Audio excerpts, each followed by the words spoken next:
Hi there, it's Jeff at macromonster.com. I just want to show you some new features we have with the latest version of rStones. Just made a quick, simple little vector flower there. I've got a circle here. I'm going to trim into the rest of these petals on this flower.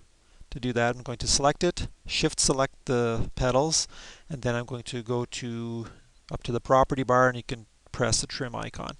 And what that did was it trimmed a hole into the piece there. Alright, but we kept our circle because we want to fill that with a color in a moment. So let's go ahead and fill the leaves or the petals on this flower. I'm going to go to this tab here. I'm going to fill that with stones. By the way, we're in stone design mode. This little icon down here, depending on how it's selected, you can work with plain circles or rhinestone simulated imagery instead. So let's say we've got that and we're happy with that. I'm going to fill the inner piece, let's say, with a yellow. Let's go to the catalog here and choose a nice yellow for that. Let's see how that turns out. Now it's telling me that it's going to try and convert that shape to a curve because right now it's an ellipse, we can see, which is a CorelDRAW circle. So it's converted to curves automatically for us and put it in place. Let's see if I can move that one stone. Yep. Okay, anyway, so what I want to do now is just color in the stem and the leaves here. I'm going to pick a green for that. Go to this tab and left click on it. I'm going to see if I can select both of these at the same time and do it. And yep, there were two separate shapes there, but I did them all at once. Now one of the interesting features here is that when it comes time to produce something like this, first of all you may want to see what a simulation looks like for that. So what I can do here is just make a little box. I'm going to convert it to curves, which is Control Q. Go up to the Tools menu, choose Set Texture, pick a color such as black denim or whatever, or maybe blue denim. I'm going to go with black in this case. And then this shape is still selected, so I'm going to hit Shift Page Down, and that'll send it behind the design. So now we can kind of see how it might really look when output later. Now we've got some collisions there with some of the stones. So what we can do with that, by the way, I'm pressing F3 and F4 to zoom out. I use F2 to zoom in. But I've been using CorelDRAW for a long time, and learning the zooming keys is really useful for anybody that uses CorelDRAW. And just a refresher on that, if you want to zoom in on an area for any reason, just press F2 and draw a little rectangle for the area you want to really focus on so you can see what's going on. And then I usually just press F4 to back out to the whole design. So F2 zooms in like that, F4 backs out.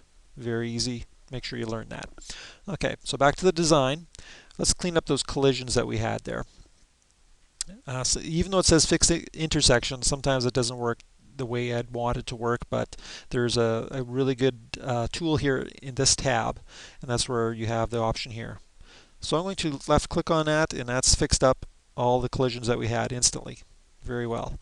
So I'm going to move our texture out of the way. We don't really need that at the moment. I'm going to hit Control A to select everything on the screen. And I wonder if we should manually tidy up this one little area right there. I can just move that stone, something like that. How does that look? Well, let's say we're happy with that. Okay, so let's say we want to produce this. One of the new features I wanted to show you was that it can now color separate by stones for production purposes. What does that mean? It means it'll split it off into separate areas based on color. So you just press Control A to select everything in your document. Then you can go to Produce, Stencil, and it'll give you some new options you might not have seen yet because this is brand new.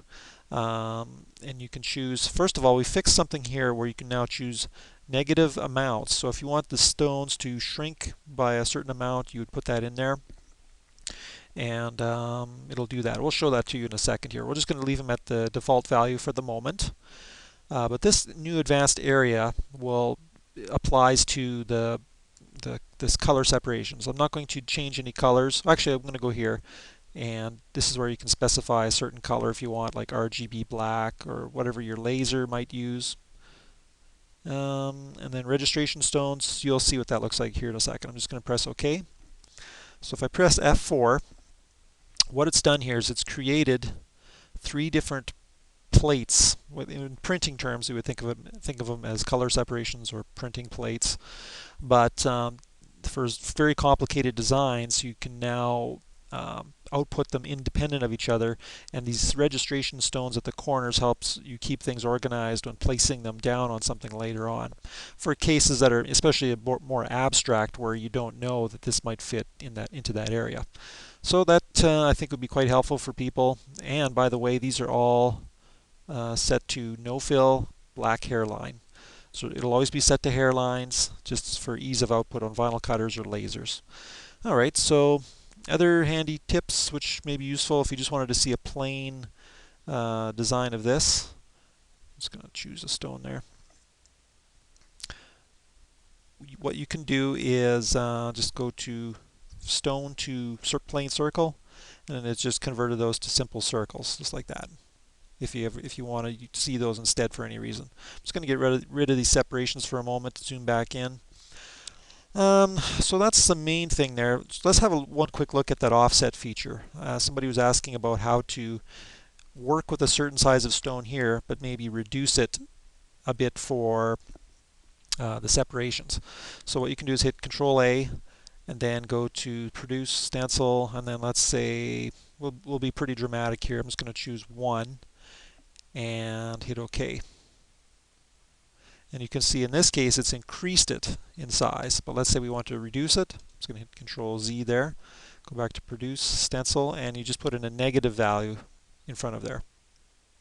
And you can see how the stones are, smaller. I believe that's by 1 millimeter overall the total diameter. There you have it, some new features in rStones. Hope you enjoyed the quick video there, and that it might be useful in your designs. Take care.